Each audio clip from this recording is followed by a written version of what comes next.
बना ले, दिल के दुनिया में तोला बसा ले। तोर जनिया मोला अपन बना ले, दिल के दुनिया में तोला बसा ले। जन्म जन्म तक साथ निभाबो, और नाम ला दिल में सजा ले।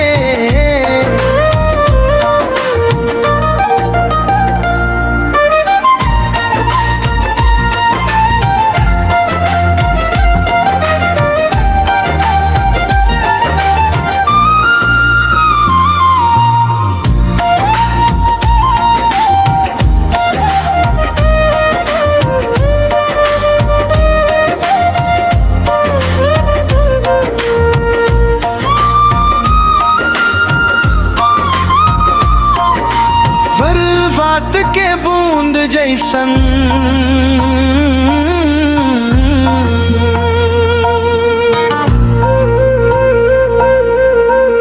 तोर बात मीठ लागे।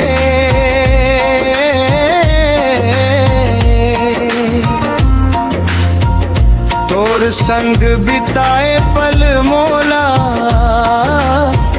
जिंदगी ले प्यारा लागे। हाथ पकड़ के चलना संगी सपना नया सजाबो, तोर मोहब्बत के रंग में अपन दुनिया बसाबो।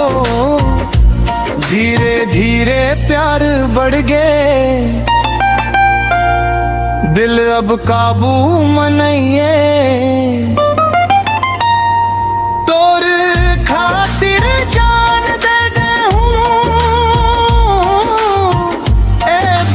झूठ नहीं है।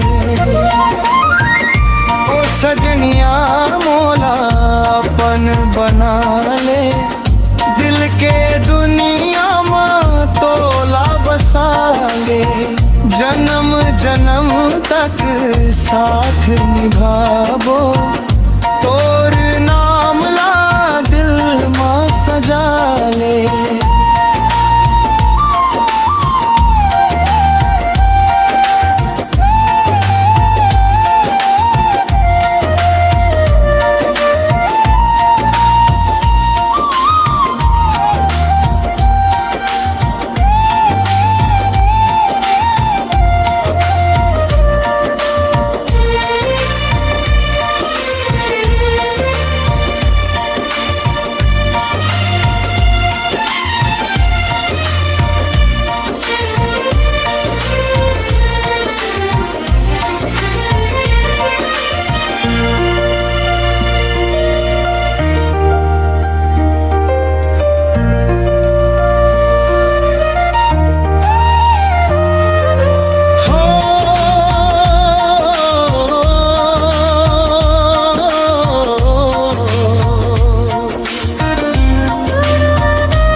जन्म जन्म तक साथ निभाबो, तोर नाम ला दिल में सजा